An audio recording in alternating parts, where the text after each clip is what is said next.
He liked the old man, but ever since Conryu became somewhat famous, Carmine felt it necessary to pay extra attention to him. It was getting tiresome. "Excuse me?" He turned on his stool and found two middle-aged women in beige dresses standing behind him. One of them clutched a book to her chest. Conryu maintained a scrupulously neutral expression. "Can I help you, ladies?" The one with the book thrust it at him. "Can we have your autograph?" Conryu gave the book's cover a look of distaste. Merlin Reborn, by Professor Angus McDougall.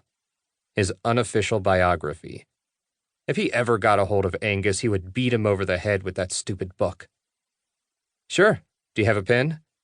Of course they did. He scrawled his name across the first page and handed it back. "Thank you so much." They retreated to their table, giggling like schoolgirls.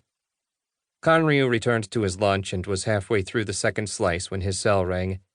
He dug his phone out and frowned when he saw the department's number on the screen.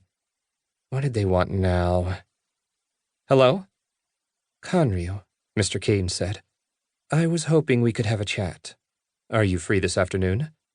"Yeah, until 4, then I've got to help Dad with the late class." "That's fine. Where are you now?" "Having lunch." "Giovanni's, huh? That's only half a mile from the department. Why don't you swing by when you finish? I'll tell my secretary to expect you." Conryu frowned, but couldn't think of a good reason to refuse. "All right, what's going on?" "I'd prefer to discuss it in person. See you in a bit."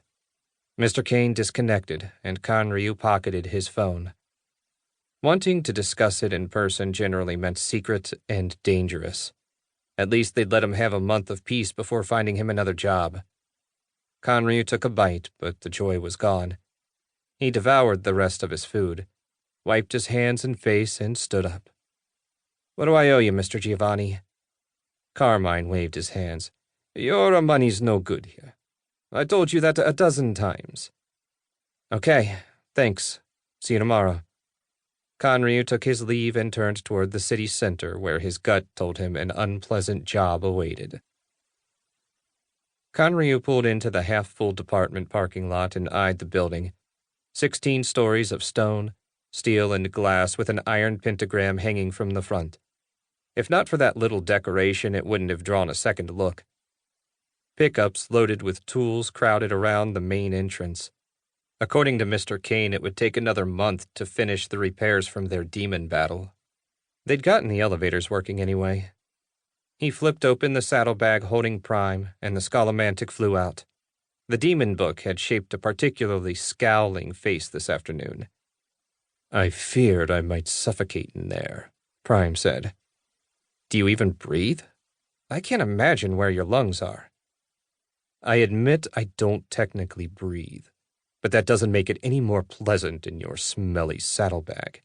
And before you make another smart remark, yes, I can smell." "Sorry, but you make people nervous. Don't worry, once we get back to school, I won't have to hide you since I'm a sophomore this year and can have a familiar." "Please don't compare me to some minor elemental spirit." Prime ruffled his pages. "My glory can't be so degraded. It's a wonder you can even fit in my bag with an ego that size. Come on, let's go see what Mr. Kane wants."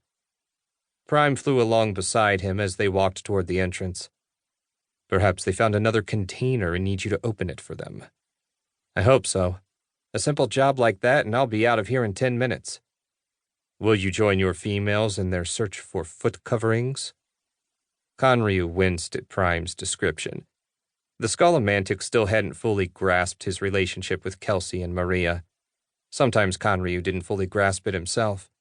But at least they weren't glaring at each other all the time. He'd take that as a victory and hope it lasted. Scaffolding had been erected in the lobby and men in hard hats were busy repairing the hole in the floor. The help desk sat on the far right-hand side of the lobby out of the workers' way.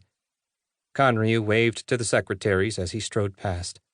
Everyone knew him now, so he didn't have to stop and check in. He wove his way past the scaffold and continued toward the elevators at the rear of the lobby. 3 strides from the control panel, the chime sounded, and the central door opened. Out stepped Lin Chang and Tara Payne, hand in hand, and grinning like